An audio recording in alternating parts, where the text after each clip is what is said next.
Welcome to this session. We would be starting in about 2 minutes.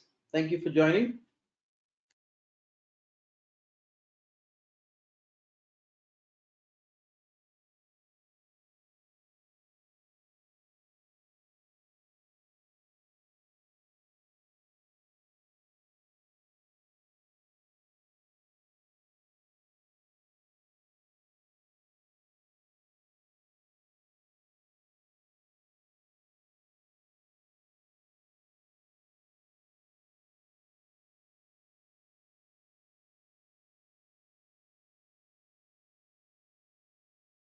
Thank you for joining the session. We will be starting in a minute. Thank you for waiting.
Welcome to this session on emotional intelligence. Thank you for joining. We are starting. I still see some people joining in as of now, but we will start. Thank you so much for joining. We are talking today about emotional intelligence, and we go a little more deeper into this science and this aspect. And I will quickly want to introduce the speakers. Right, first up is Dr. Jean Greaves, very famous author, co-founder of Talent Smart EQ, the organization that we'll talk briefly. She is also the co-author of one of the bestseller books on emotional intelligence. If you just search for EQ or emotional intelligence, the EQ 2.0 book will pop up for sure. And she's spent a lot of effort in creating the book, and some of those aspects we will talk about today. So welcome, Dr. Jean, to the session. Yeah, greetings, everyone. Nice to be here. Yeah, thank you. We also have Howard. Howard is the CEO of Talent Smart EQ. He will give us a quick brief in terms of the organization, what they have been doing for the last 20 years, and how the whole the organization came together. What are the various verticals they're talking about? So it's not purely in the EQ is not just restricted to one particular industry. It's all across wherever people are, wherever human capital is required. Emotional intelligence becomes a very critical part. So welcome, Howard, to the session. Thank you. Good day, everybody. It's a pleasure to be here. Thank you. We are also happy they're joining us a bit late from US. This is much later for them, but thank you for all the effort, Dr. Jean and Howard. Up next is myself. I will be basically doing the introduction. My name is Sunil Mehta. I look after the business of Quint in India, Middle East, and Africa.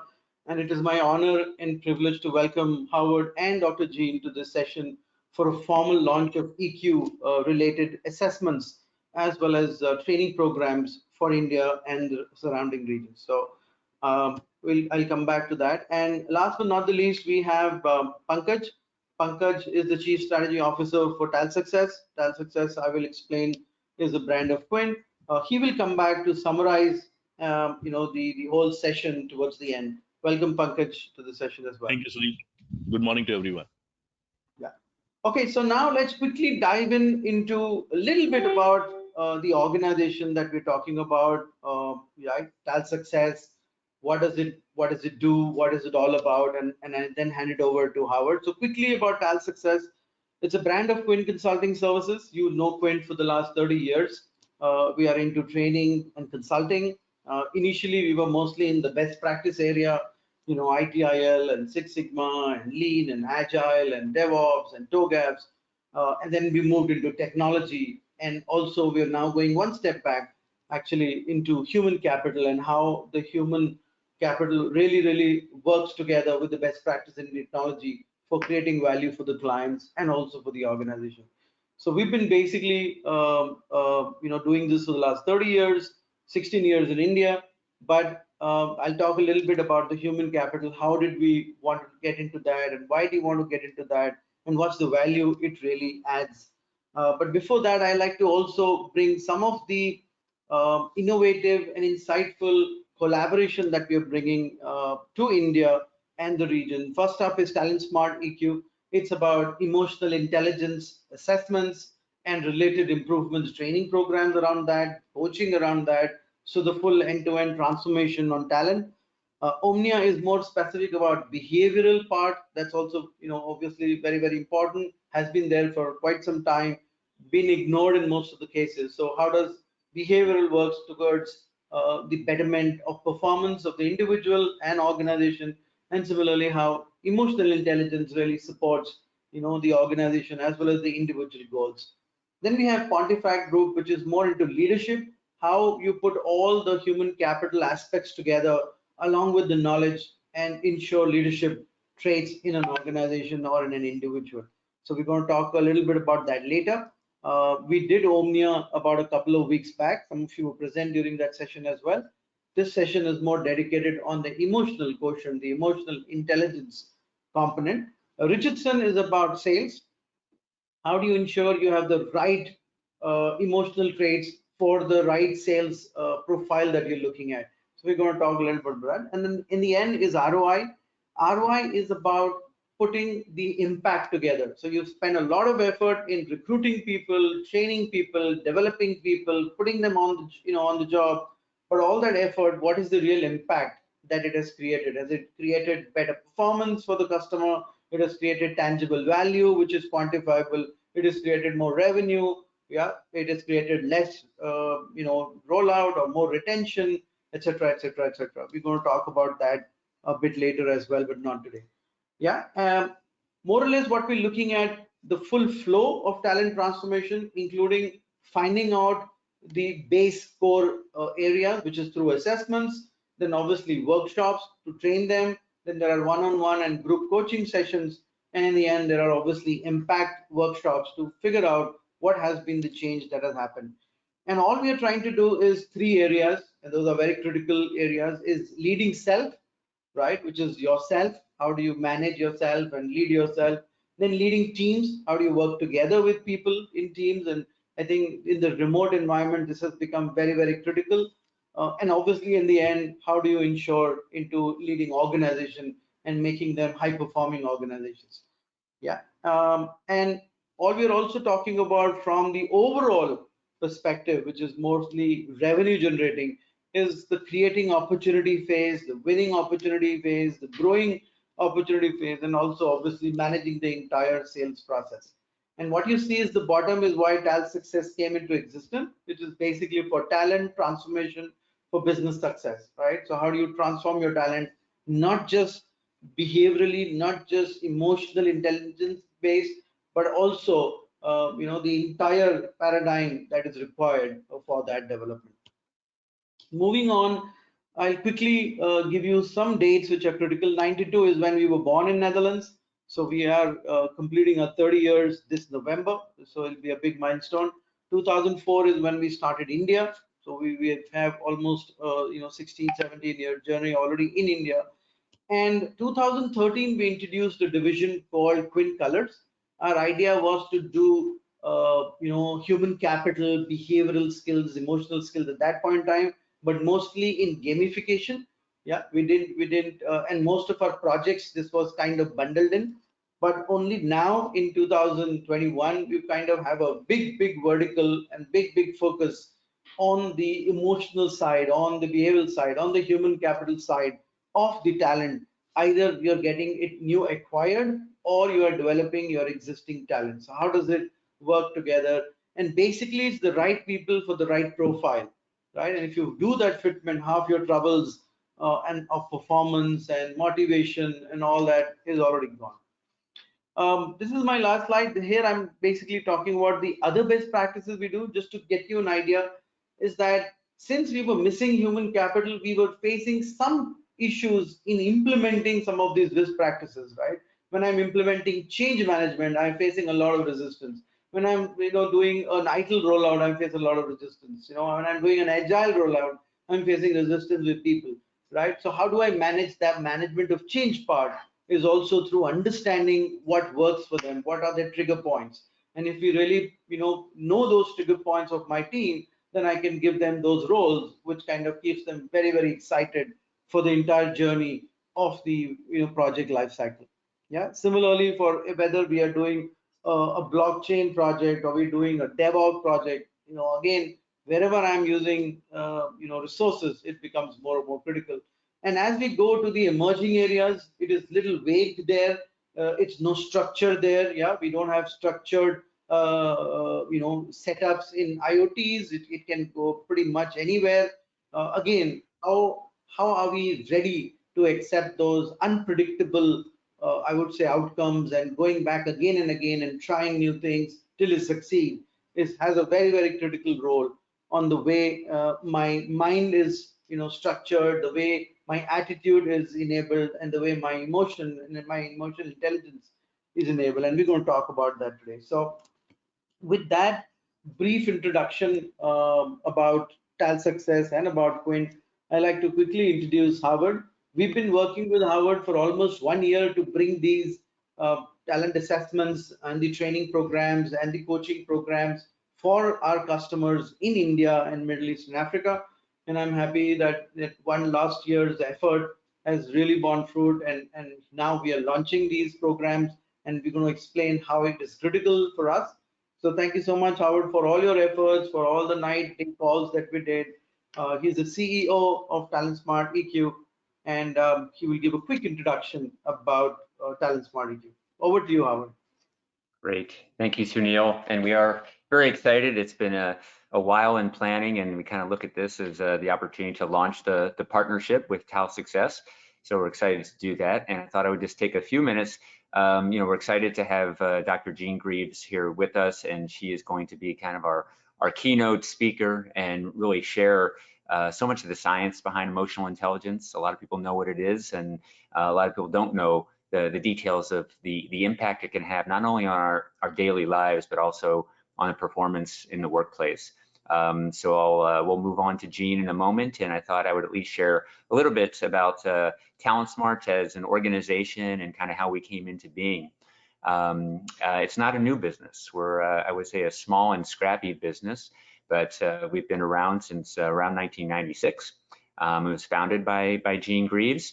At that time, and a few years later, one of her proteges, Dr. Travis Bradbury, who's one of the co-authors also, joined Jean in this entrepreneurial venture, which really started out as a lot of kind of work in executive coaching that shifted more and more into leadership development and 360 assessments. And as they were working with large, small, and medium-sized organizations all over the United States and beyond, they started to discover more and more about the interest and the impact of the 4 skills of emotional intelligence and how those competencies were kind of almost of more interest to many of these organizations. They wanted to do a deeper dive into emotional intelligence, and Jean and Travis decided to kind of make that almost their life's work, to really understand the impact that emotional intelligence and actually building those skills can have, because these are skills that can be developed. And that was kind of such a important finding, not just for us, but also for all of our clients. So as they did that research and they started building assessments and validating those assessments, it came a natural time for a book. They had all these stories from clients, these changes that people were going through in their daily lives, as well as their organizations. And so they wrote Emotional Intelligence 2.0, and that was in 2009. And so that's, about 12 years ago, and you can still find that book as a bestseller on many of the business book bestseller lists like the Wall Street Journal. So that book has been incredibly successful and really helped put TalentSmart on the map as kind of an organization that, almost wrote the book on emotional intelligence.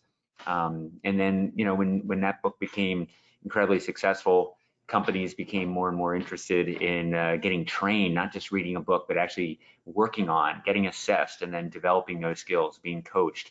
And so over these 20 plus years, there's really been millions of lives that have been impacted, which was really the mission of Travis and Gene when they founded the company. It's like, how can they impact lives through the development of emotional intelligence skills? So millions of lives and thousands of organizations later, and Sunil, you can advance the slide. We've now got a track record and a breadth of experience where we've learned an awful lot, and I think that's what Gene is going to share with you today. So we have done assessments for over 2 million individuals. We've probably worked with about 75% of Fortune 500 companies over the years, and a large percent of Global 2000 companies as well. I mentioned the book, also over 2 million copies sold and getting ready for another reprinting that we're excited about with updated data in that. And in the book and the assessments have been translated into about 25 languages, which has been very exciting to see, because I've been in leadership development space for about 20 years, and there's a lot of different management practices in different parts of the world. But there are some things that are consistent throughout, and the importance of human behavior and emotions and the assessment around that has been consistent really across all the countries and languages we've worked in so far. So on the next slide, just kind of see not only the languages and parts of the world, but as Sunil mentioned, we work across industries, and it's every one of these industries has people very much involved, as any good company, and that means there will be emotions coming to work, and there will be challenges around maybe conflict, maybe stress, change and disruption, and the incredible amount of that we've all been going through over the last year and a half.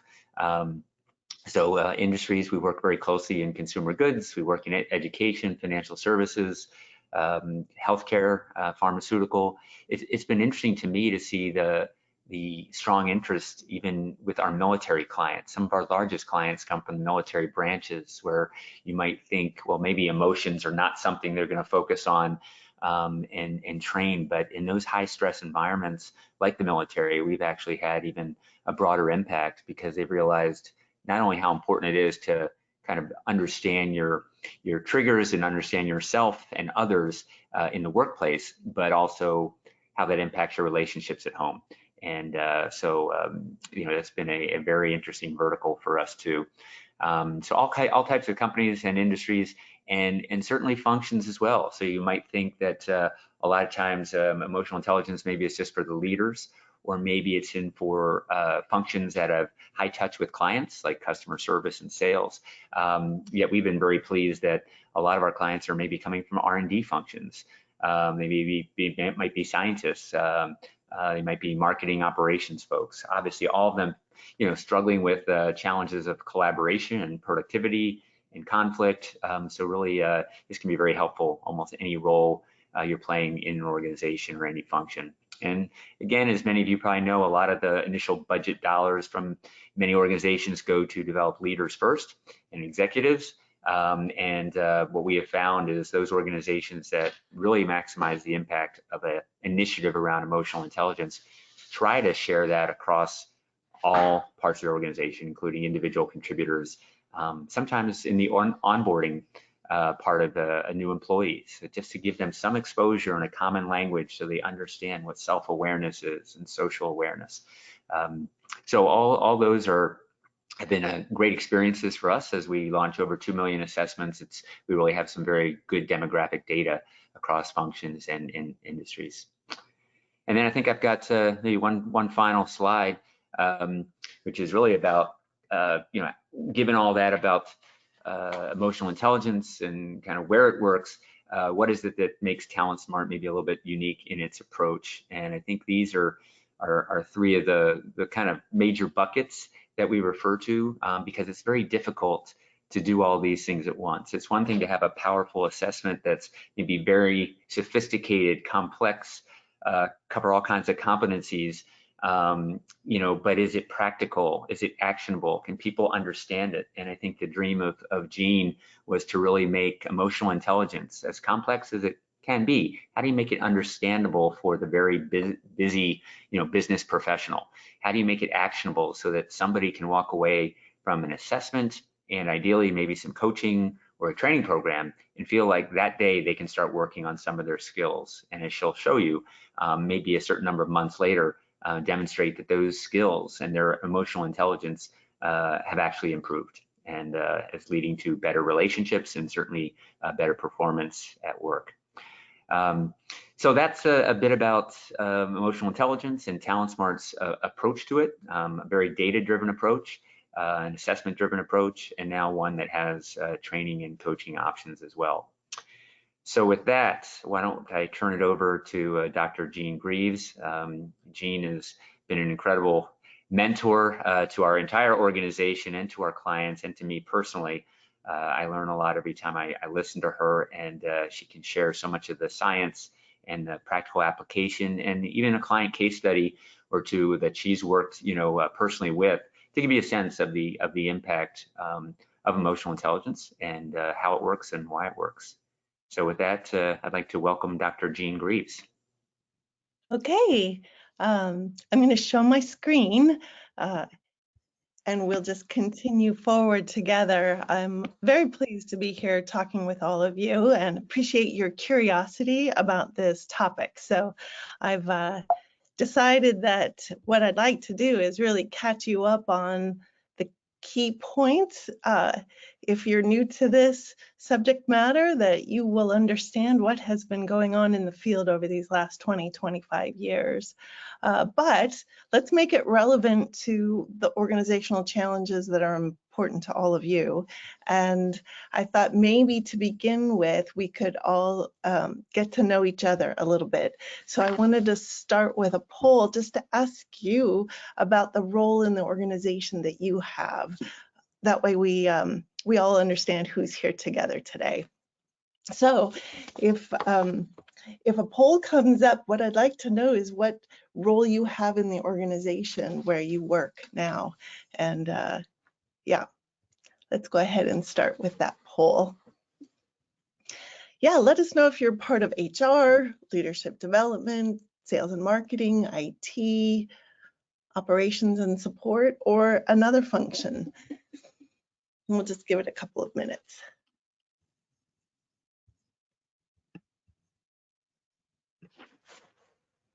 Yeah, I see 20% people have voted. So if you can maybe select one of the options, we can quickly share the results and move on. Yeah, I see a lot of hand movements now. So we've got about 60%. That's good. Please select one of the relevant options so Gene knows what the profile she's speaking to.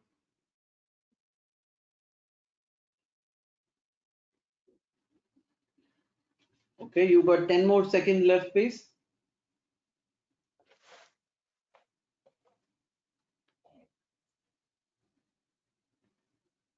Excellent. Can we have the results? Okay, so what we have now, Dr. Gene, is about 28% are HR and L&D, people who are responsible for talent acquisition, talent development. 11% are sales and marketing. Yeah, these are the people who bring in the revenue. Almost 26% is IT, 17% is operations and support, and 17% is others. Okay, So, great. That's a really nice mix. I think this will be relevant to each of those functions. And yeah, I'm just so glad that you're part of the discussion. Feel free to post any questions along the way, and we'll try to monitor the topics that you're interested in. Okay, so the context for which we want to talk about emotional intelligence is really what's going on in organizations and what are the challenges facing the people who are really helping those organizations deal with these priorities. What you see here on the left side are really the the highlights that have come from the World Economic Forum from 2020, what they see on the horizon facing organizations in the future. None of this will be a surprise to all of you, but it will confirm that, yeah, we do anticipate more rapid growth and change, uncertainty and disruption, innovation and digital transformation, and even a focus on workplace health and well-being. All of this is under the umbrella of technology, globalization, and automation. But really, the challenges are those that are faced by people, right? So our people are also having to manage change, stress, risks, even the conflicts that come up as they're facing the risks together. You'll see over here collaboration and communication among teams and across departments are critical as ever before. Organizations are trying to figure out how to hire and onboard and develop the talent that they need. Leaders and staff need to be agile and resilient, more so over this last year and a half, and certainly at present as we're all facing quite a few things, both at work and at home, and then the virtual workplace. So this is the context among which you can say, if I can boil this down at all, it's that humans respond to this type of change with instinctual emotions. So before I tell you physically what emotional intelligence it is, you can already understand that people at work are having reactions to all of what's going around them, what they're reading in the news, and what's being asked of them at work. So this is the context within which that we're talking about emotional intelligence. And again, I'd be interested in hearing from all of you, what are the challenges that you think are sort of top of mind? And so rather than having a poll be where you can select multiples, I'm going to ask this question of which challenges do you think is the utmost important one that you're facing from where you sit. So we'll go ahead and do a quick poll here too, because I think we can all learn from one another. And we're curious whether it's rapid growth or change. Is it uncertainty or disruption? Is it technology innovation? You know, those kinds of transformations that are going on, or is it the workplace health and well-being? And yes, I'm asking you to pick one. It's probably not fair, but we'd like to sort of see which one is driving most of people's thoughts and with what they're struggling with most. So yeah, let's take a second and see what that is for each of you. Yeah, this is good. I got 40% people. So if you can please respond to one of the options.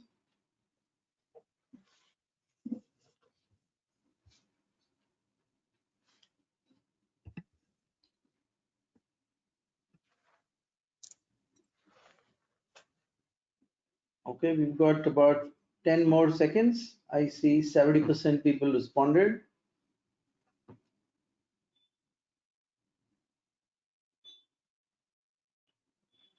Okay, we can have the results now. Okay, so what I see is 47%, and this is not a surprise, feel that it's uncertainty and or disruption. I think this is what we have been seeing at least for the last 2 years, and moving forward for the next 6 months also, there's a little bit of that. So 47% feel it's uncertainty and disruption, 21% feel it's technology innovation and transformation, 15% feels about rapid growth or change, 11% feel workplace health and well-being, and 6% says others. So it's majorly uncertainty and the technology innovation. Okay, yes, that's really helpful. It resonates with what we hear from many of our clients as well.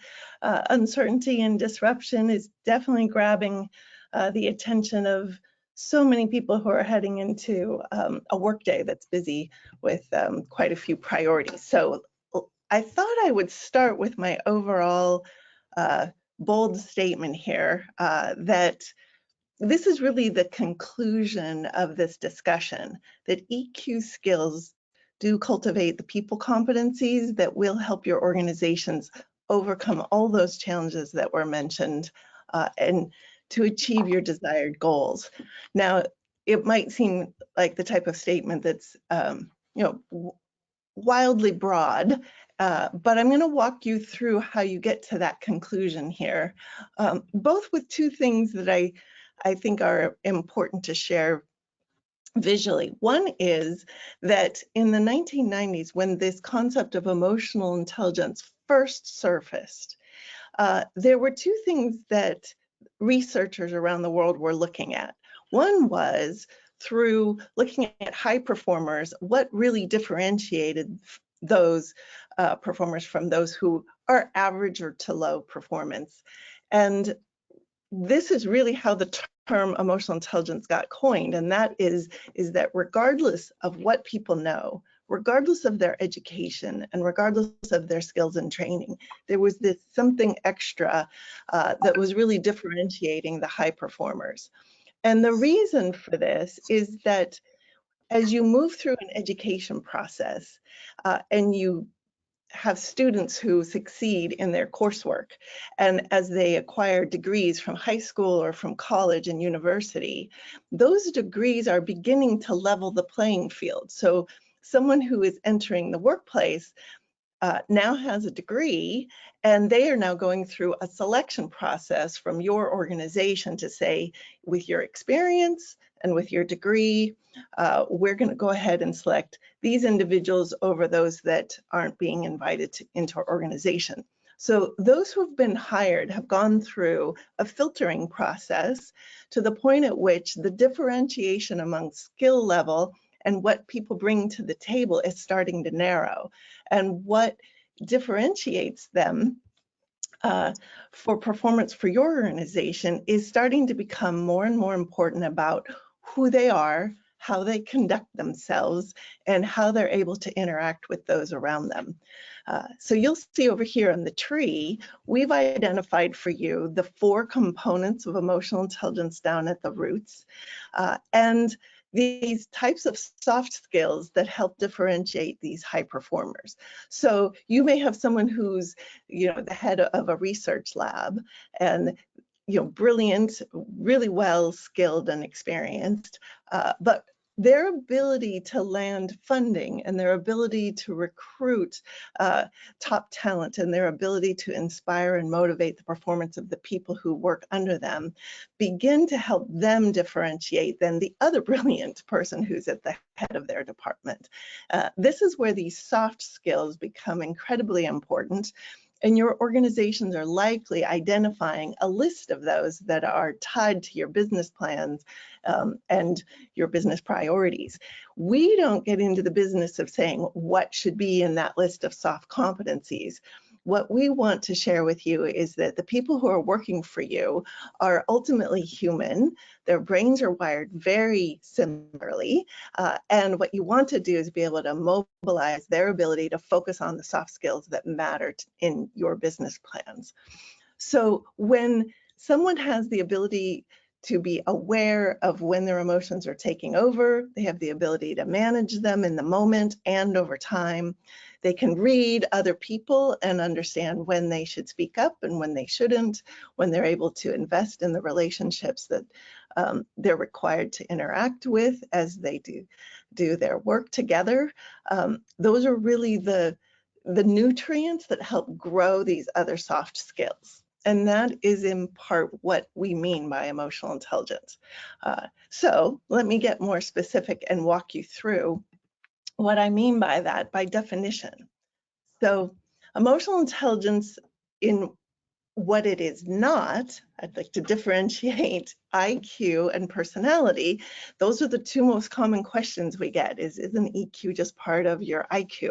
Well, IQ is the rate at which you can learn. It's not how much you know, it's the speed at which you can acquire and process information. And your IQ is similar as a child as it is at 18, as it is when you're 40. It's a stable trait unless there's something external in the environment that really affects it from a trauma of some sort.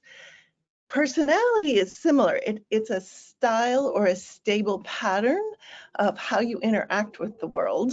And personality traits are often descriptions and words like that person is so bubbly or they're very intense. These are descriptors of how you interact with people and how you interact with stress. And those are relatively stable and I would say really formalized by your early 20s. So over the course of your career, you're not going to be wildly different personality in your 40s as you were in your 20s. Personality is that component that organizations are interested in for things like, what is the profile that makes a successful salesperson? Well, personality style can contribute to that. Now, EQ is not a trait, and you're not inborn with emotional intelligence as a quality. Emotional intelligence is a set of skills, and I think because of the term emotion was tied to it, people were wondering, well, this must be something with how you're born, or the word intelligence, but combined together, it's a set of skills, which is why it's flexible, and you can develop it within reasonable amounts of time, certain parts of it, and I'm going to talk you through that tonight. But overall, your EQ is how you make the most of your personality and how you make your ability to maximize what you know rather than having it get in the way. And you do not want to be that brilliant person who everybody loves what you can contribute, but they avoid you because you're very difficult to be around. So now, emotional intelligence on a physical level is important to discuss too, because there are quite a few misconceptions about the focus on emotions. People think, okay, is this telling me that I've got to place emotions first? What about the role of rational thought? So I want to share with you that you take in information from the world through your eyes and your ears, your five senses.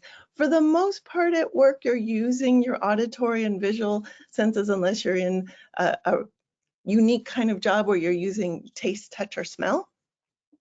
And all of that information travels into your brain through the brain stem. That's that area down at the bottom there. It travels through the limbic system and eventually reaches the frontal lobe where you process rational thought. Now, this is in nanoseconds, but the point is important in that you can't have a thought about any visual stimuli or auditory information coming in before you've already processed it emotionally. This makes it impossible to leave your feelings at home. People say there's no room for emotions or emotional reactions at work. Well, it's just physically impossible to avoid that. So someone who is emotionally intelligent is someone who is effectively balancing the communication between the rational side of their brain and the emotional side of their brain. And the reason for this is that emotions are signals, right? Right at the neural level, there are these little signals that are grabbing your attention. And somehow the world has told people you should somehow ignore your emotions and just focus on work. But an emotionally intelligent person is beginning to tune into that data and has a more nuanced understanding of what information that emotional kind of reaction is trying to tell them. And they're using that information to make decisions, to plan ahead, to interact with people, to tune in on what's going on around them. So it's not about emotions being the first, it's simply about this effective balance. Now, there's another way of defining emotional intelligence, which is the conceptual model. Here you'll see the 4 core skills in the top right that I mentioned below the tree. The definition is your ability to recognize and understand emotions and your skill at using this awareness to manage yourself and manage your relationships with others.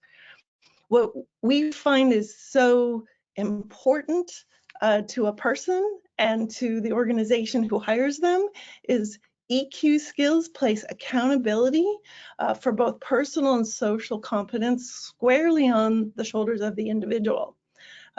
So it's important to know that people can develop the ability to notice what they're observing and to take responsibility for what they're doing about that. So self-awareness is both in the moment. Do I understand the feelings that are rising up in me? Can I name them accurately? Do I lean into the discomfort of something that's uncomfortable, or do I ignore it? Self-management is the ability to understand when you need to speak up, or I call it, can you know when to commit acts of commission or acts of omission? And I say that because people think self-management is all about stuffing your anger and making sure you know how not to yell at people. But equally, for introverts out there, it may be understanding how to develop the skill of stepping up and speaking up, even developing the skills of public speaking early in your career. That takes quite a bit of self-management. Now, social awareness is not only reading the mood of the other person, but it can be the tone of the room. It can be the timing and the pace of how people are reacting to you in a, let's just say, a negotiation situation. It doesn't have to be just, how you're interacting with people in the halls and saying hello. And then relationships really mean, how are you building them to begin with, deepening them over time, and repairing them when they become injured or broken. So these are the 4 skills that our assessments assess, and they help boost people on their way for developing and working on these skills. So out of curiosity, before ever having taken an assessment yourself and hearing about each of these skills, I'd love to know which of these skills you think you would want to work on if you had that choice today, right? Based on the challenges that you're facing, which one of these skills is the one that you would like to develop further? So is it self-awareness? Is it getting more comfortable with the range of emotions that come through you during work? Which ones get in your way? Or is it how to handle them when they do? Or is it your ability to read the nuances of what's happening with other people, and or investing in the relationships being asked of you? So let's see what we all think, and if there's sort of a dominant skill here amongst our audience today. Yeah, we've got about 45% people voted. If you can quickly vote your choice. These are the Okay. 4 EQ skills that Dr. Jean talked about. Okay, we've got 65 now. 70, very good. So we have another 12 seconds if we can quickly respond. And while you're doing it, just a quick update. If you have specific questions, please put it in the question panel on the right side. You have a chat and you have a question, so please put it on the question panel. We will collate it and respond to it towards the end, where Jean and Howard and all other participants would be together. Okay, so can we have the results now?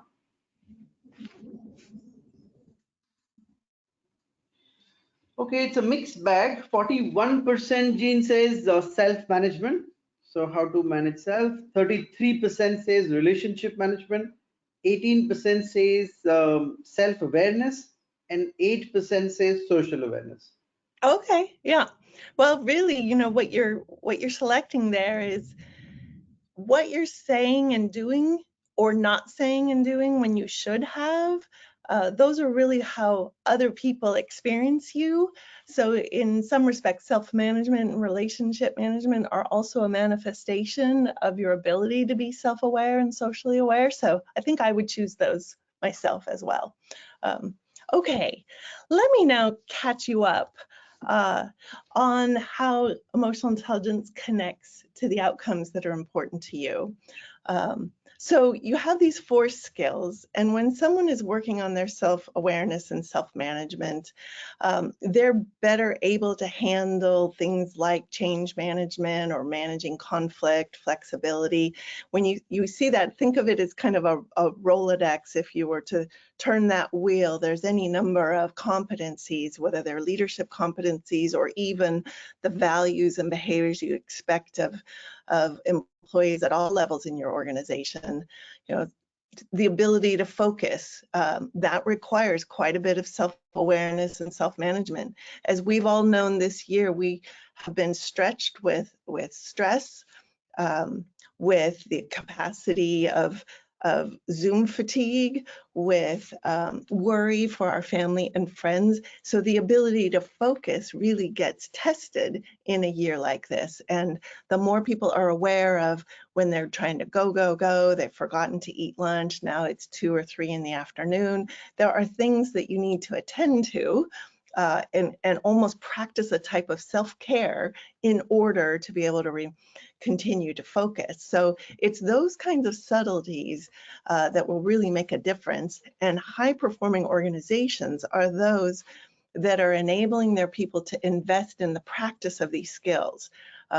Mostly because your employees show up and they're focused on what you ask them to focus on, and they're almost forgetting to ensure that their own energy levels and their ability to tune in on each other and to be there for one another gets forgotten. So an organization that's saying, no, that's important too. We want to be able to foster agility and resilience, because those are key components of being able to be productive and to achieve results. It starts to allow leaders and managers and employees to be whole, individuals at work. They're focused on tasks, they're bringing their skills and expertise, but they're also allowed to attend to these things that I'm sharing with you today.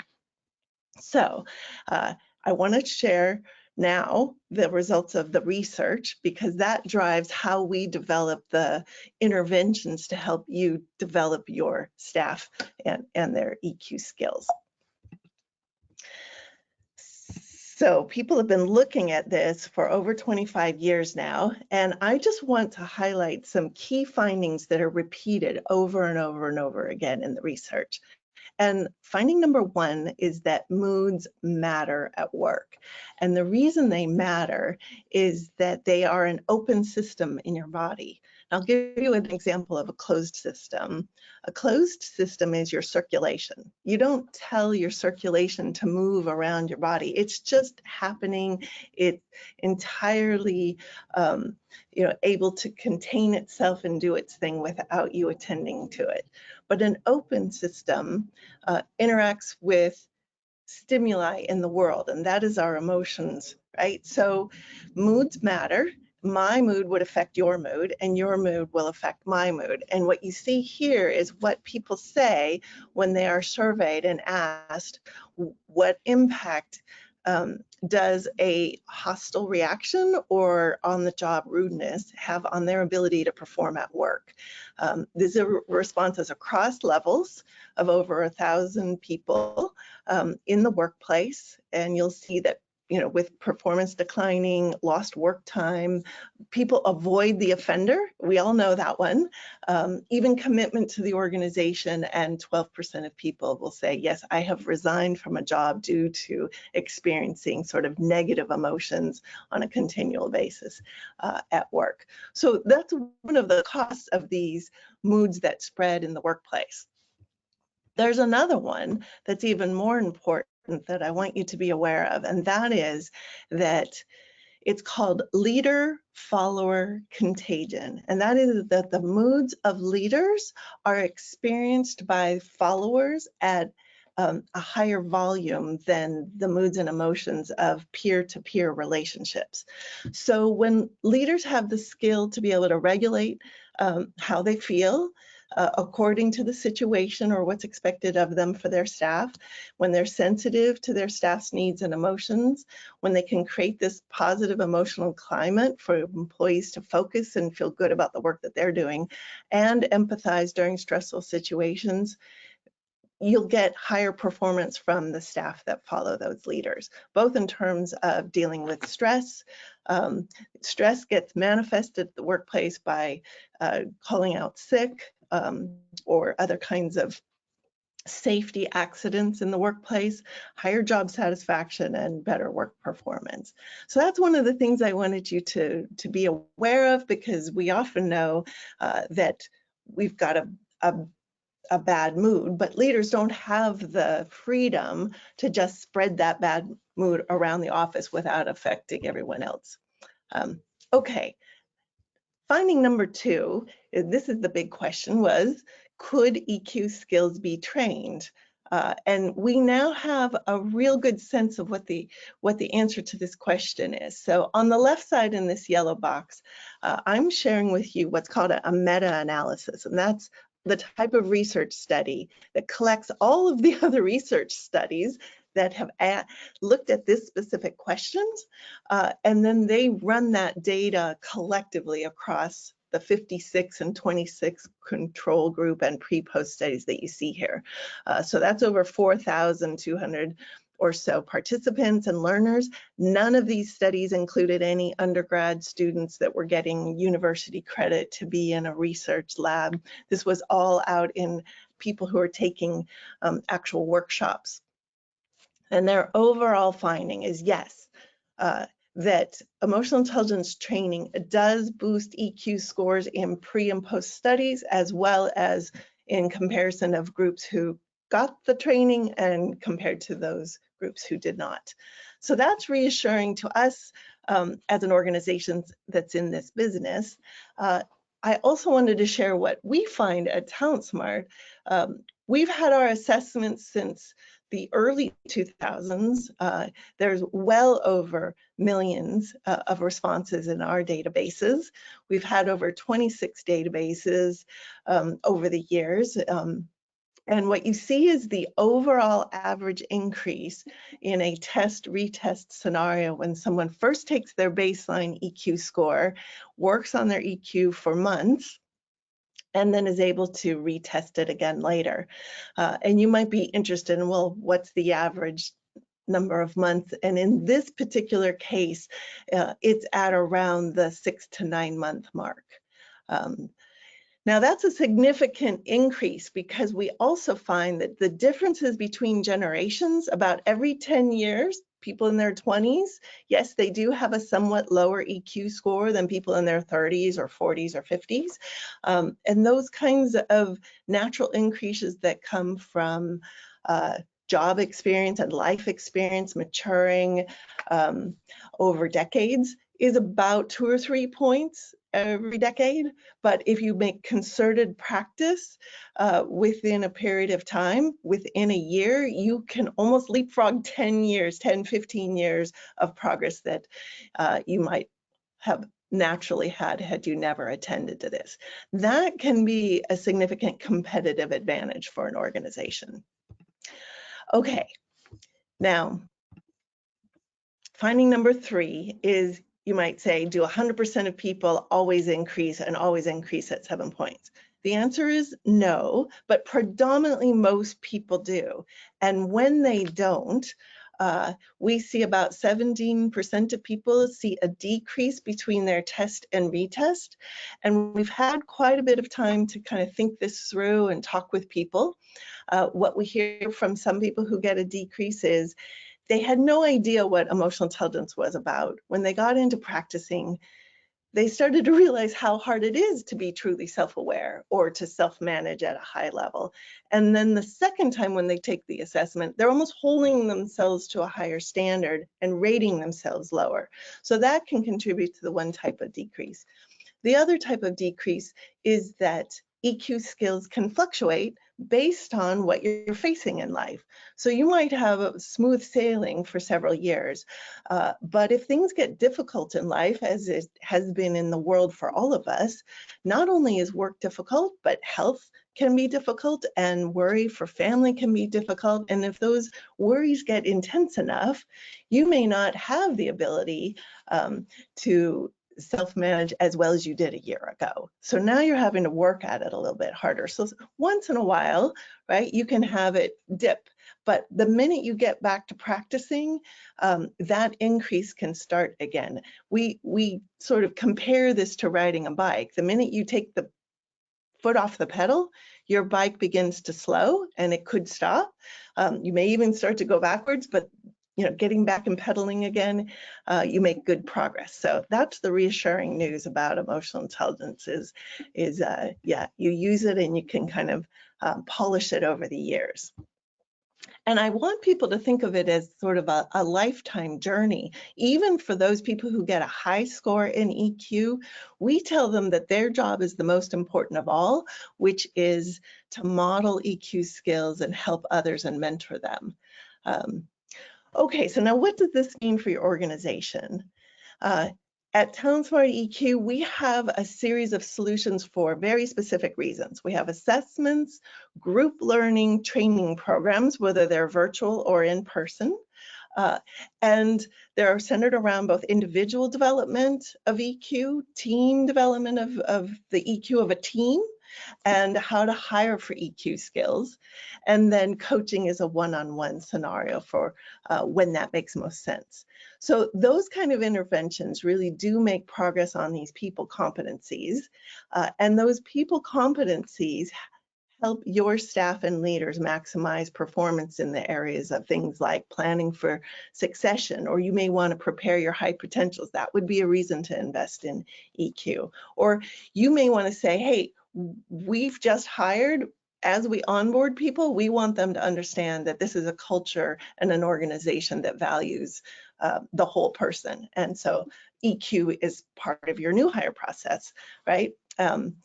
So these are all the kinds of performance dimensions that are reasons why our clients bring us in. They're dealing with innovation, or they want to pivot, they're dealing with risks.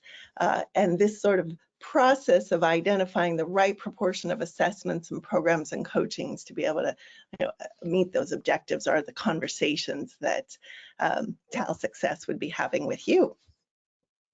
Okay, so in your organization, have you thought about it, or are you already underway? So we thought we'd ask, if you're doing some work related to emotional intelligence skills, are you assessing them only? Are you doing some executive coaching or training? How about an enterprise-wide EQ initiative?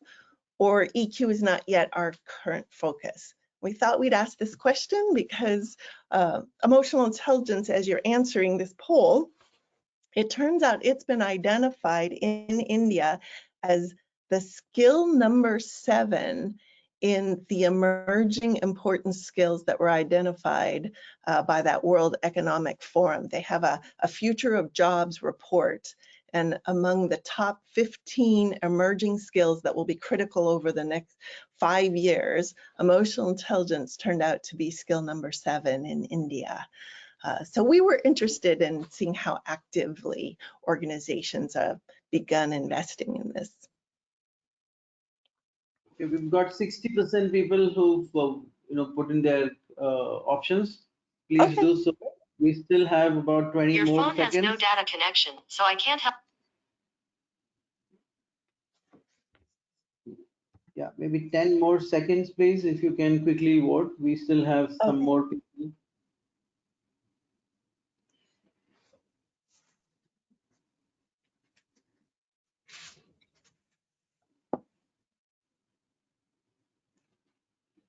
Okay, so this what we are doing also is for research basis, because what you respond is not going to be used, but sometime to corroborate what the global team is thinking and what we as in local people are thinking would matter a lot. Yeah, so can we have the results, please? Okay, so the result says 31% says they are doing EQ training. 26% says EQ is not our current focus, which is a surprise because this leads with people and their overall development. Then 21% say that they do executive coaching so that they can do enhancement on the people. 15% say they do assessments, and 8% says they have an enterprise-wide EQ initiative. Yeah, so there is some sort of activity going on. So EQ is it's a new thing as you compare it with behavior or cognitive skills that were much earlier coming in, but EQ is getting its due focus as well, Dr. All right, good. That's very helpful. I think then what I want to do is share with you a model of EQ best practice design. And for all of you who are tapping in elements of it, hopefully there'll be an interesting idea here for you to consider and to think about. Yeah, so Dr. Jean, we have 2 minutes, so maybe we can take 1 extra minute as well. So Sure. my Yep. request would be maybe to move fast on this please. Yeah, you can take a look. The whole idea here is repeated practice across situations and time. It accounts for different learning styles. So assessment and coaching and training all taps into that. And that's sort of a model and in theory. So if you're assessing, you're already raising everyone's self-awareness. And you're making a contribution, and executive coaching and group learning are both very effective.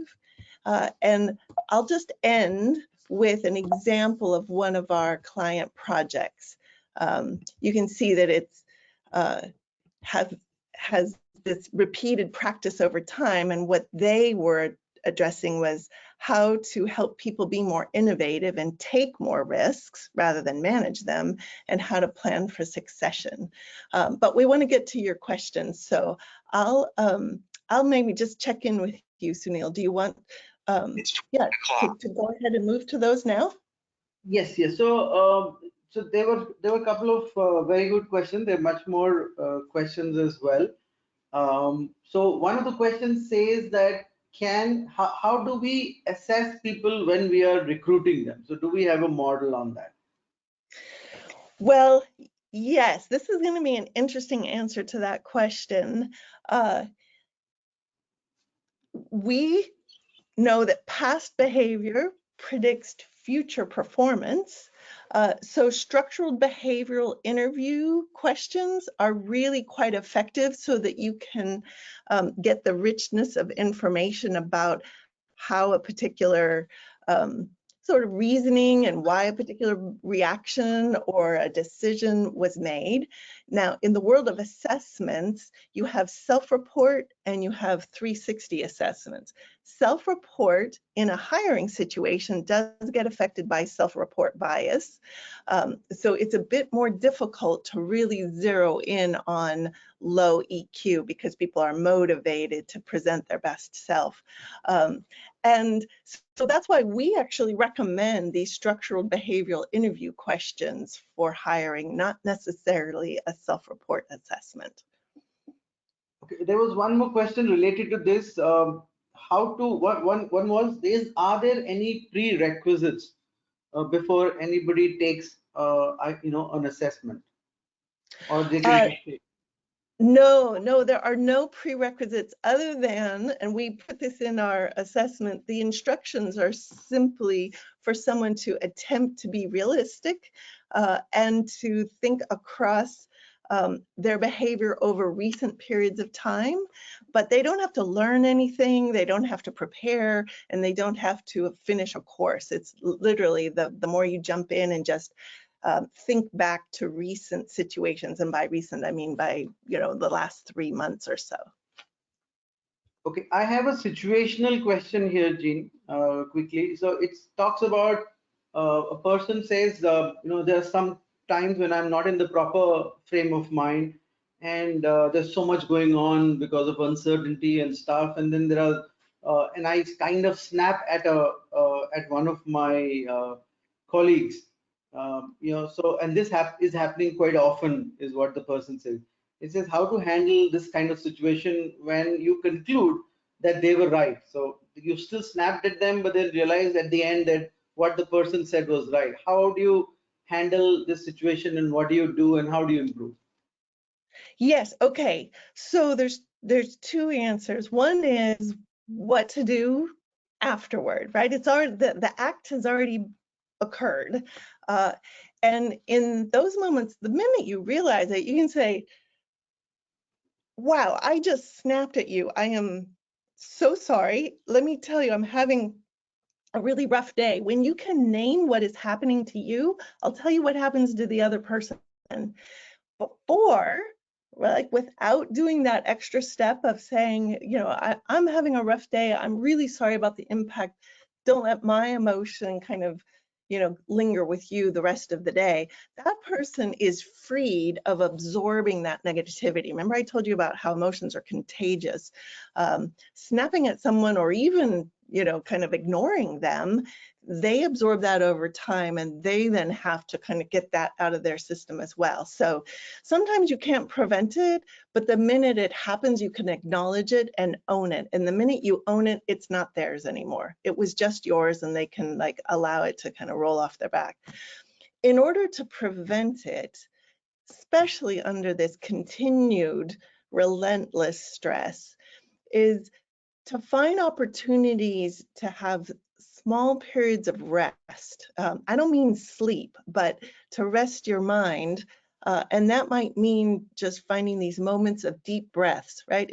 I'll just say, if it's a person who works in customer service and you've had a series of really tough interactions with customers, finding that moment between interactions to do some deep breath and to do some reassuring with positive self-talk, and to not try to stuff the emotions, but just to acknowledge how you're feeling.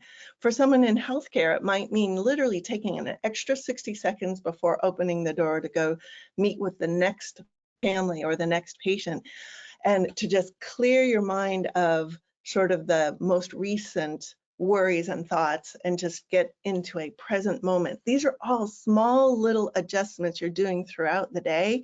And it in a weird sense, right? It's hard to believe, but I'm sharing with you under mindfulness training and what we know of emotional intelligence research, these small moments where you're practicing a bit of self-care, it's the difference between getting worn out and being resilient.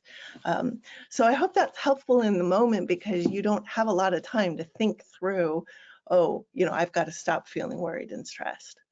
Okay, look, I have about 14 more questions, Jean. I'm not sure I can handle, but we'll respond to them one-on-one. But I'll take the last one. It's also more sharing case where the person says that he believes that every decision that anybody takes is linked to emotions. So whether you could be as analytical as possible and you do diagrams and pivot charts and whatnot to buy a car, to sell a house, or whatever you do, at the end of it, it is the emotional decisions that will probably overwhelm the logical decision. So is that correct to say that for every decision emotions get involved? Well, there's certainly they're informing that final decision. They don't always win though, and that's the distinction. For decisions that are informed only by the emotional rationale, that is a person who is listening to their gut more often than really training their mind to consider both.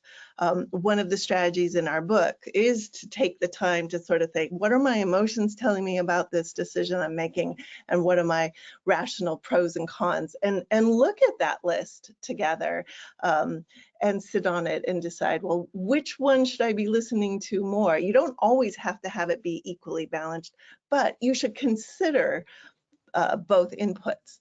That's really the intent of it. And you're right, decisions have been influenced by emotions because rational thought is after processing emotionally. But you don't have to worry that you will never make a rational choice, because you will. We just want you to make balanced ones, having considered what both your emotions are telling you, as well as the external pros and cons and the rational reasons too. Yeah, excellent. And anyway, we covered this in, so we captured that in the assessments, and obviously we fine tune your thought process and your emotion during the workshops that happen. So not to worry. Okay, so I'm sorry, I still have questions, but we will respond to you. We are running out of time. Actually, we ran 8 minutes out of time. So I'll quickly hand it over to Pankaj for a quick thank you for all of you guys who are still waiting. I see numbers of people still holding on. So Pankaj, over to you for a quick wrap up, and thank you.